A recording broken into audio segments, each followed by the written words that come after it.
ምርጫ ማለት አንድ ሰው የሚፈልገው ወይም ደግሞ ይሰው ቢመረጥ ጥሩ ለውጥ ይመጣል ተብሎ የሚታሰብ የህዝብ ድምጽ ወይም ደግሞ የህዝብ ተሳትፎ ነው። ምርጫ ማለት ያው የአንድ ሀገር ህዝብ ዴሞክራሲያዊ በሆነ መንገድ ይመራኛል፣ እኔን ጋይድ ማድረግ ይችላል፣ እኔን በደንብ ማስተዳደር ይችላል ብሎ የሚያስበውን መሪ ከእጩዎች መካከል መምረጥ የሚችልበት ነው። ምርጫ በየ5 ዓመቱ የሚከናወን ተራ የፖለቲካ ተግባር ወይም በድምጽ መስጫ ወረቀት ላይ የሚቀመጥ ምልክት ብቻ ሳይሆን የትውልድ ተስፋ የሚለመልምበትና የሀገር ሰላም የሚረጋገጥበት የስልጣኔ መገለጫ ነው። ሰላምን የሚያሰፍን፣ ብልጽግናን የሚያመጣ፣ አንድነትን የሚያረጋግጥ ብዙ ጠቀሜታ አለው ማለት ነው። መጪው ትውልድ የተለያዩ ሀሳቡን በነጻነት የሚገልጽበት ሀሳቡን የሚያንጸባርቅበት ወቅታዊ ምርጫ ነው ብዬ አስባለሁ። አንድ ሰው ሲመርጥ ለራሱ ብቻ ሳይሆን ለልጆቹ፣ ለቤተሰቦቹ እንዲሁም ደግሞ ለማህበረሰቡ ለውጥ ሲባል ነው።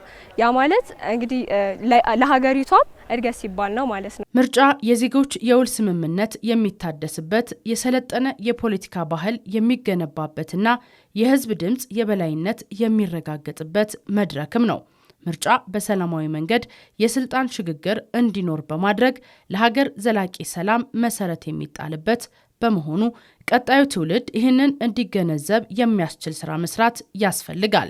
ምርጫ ምን እንደሆነ፣ በምርጫ ሂደት ውስጥ ምን ነገራቶች እንደሚያስፈልጉ፣ በምን አይነት መንገድስ መምረጥ እንዳለብን፣ እድሜያችን ስንት ሲሞላ ነው መምረጥና መመረጥ የምንችለው እና ምን አይነት ፕሮሰስ በዛ መሀል አለ፣ በዛ ማዕከልስ ሊፈጠር የሚችል የተለያዩ የሀሳብ ልዩነቶች አሉ፣ የፖለቲካ መቃረኖች አሉ፣ የአይዲያ መቃረኖች አሉ። እነኛንስ እንዴት ነው መፍታት የምንችለው የሚለውንም ነገር በዛው ጎን ለጎን እየተማርን ምርጫን ስንመርጥ ሰላማዊና ፍትሃዊ ሆኖ እንዲመረጥ ሁሉም የድርሻውን እንዲወጣ የበኩሉን ድርሻ መወጣት አለበት።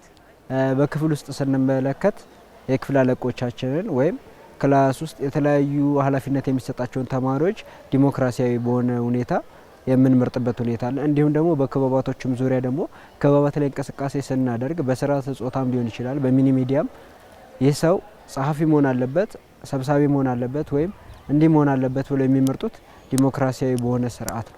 ምርጫ በዲሞክራሲ ስርዓት ግንባታ ያለው ሚና ከፍተኛ ነው። የተረጋጋችና በሕግ የበላይነት የምትመራ ሀገር ለመጪው ትውልድ ለማስረከብም የሚያስችል በመሆኑ ተማሪዎች ስለ ምርጫ አስፈላጊነት እንዲያውቁና የምርጫ ልምምድ እንዲኖራቸው እየተሰራ ነው። ምርጫ ከክላስ ጀምረን ከክፍል አለቃ ጀምረን ከክላስ ጀምሮ ስለ ምርጫ እናስተምራለን ማለት ነው። ልጆቻችን አጠቃላይ ግቢ ውስጥ በየትኛውም ክበቡ እንኳን ስንመርጥ በራሳቸው ፍላጎትና በራሳቸው በሚመርጡ እከሌ ይሻለናል፣ ይበልጠናል፣ ይመረናል፣ ይገረናል በሱ ብንመራ ከሱ የምናገኛቸው እውቀቶች፣ ልምዶች አሉ ብሎ በራሳቸው በሚሰጡት እንሰጣቸዋለን። ምርጫ ውስጥን ያለን አቅም እውቀት ለሀገርና ለወገን ለመተግበር በጉጉት የምትወዳደርበት፣ በዛው ልክ ካልሆንክ ደግሞ የሚሽሩበት በካርዳቸው ወይ ደግሞ በእጃቸው በድምጻቸው የሚነፍጉበት አንዱ ከታች ጀምረን እየኮተኮትን እያደጉ ይኖራሉ ማለት ነው። ምርጫ በሀገርና በትውልድ ግንባታ ላይ ያለውን ወሳኝነት መረዳትና በዚያው ልክ ደግሞ መዘጋጀት ተገቢነት ያለው ጉዳይ ነው። ምርጫ የአንድ ቀን ሂደ ከመምረጥ የዘለለ የአንድን ሀገር እጅግ ታላላቅ ሀገር ተርታ ወይ ደግሞ ከነበረበት አረንቋና ደህንነት አውጥቶ የተሻለ ደረጃ አደርሶ የመሄድ ዕድሉ ሰፊ ነው። በሀገር ግንባታ ሂደት ውስጥ የዜጎች ተሳትፎ ወሳኝነት አለው። ምርጫ ደግሞ አንዱ ነው። ምርጫ ህዝቡ በራሱ ላይ የሚሾማቸውን መሪዎች በድምጹ የሚመርጥበትና የስልጣን ባለቤትነቱን የሚያረጋግጥበት መንገድ ነው።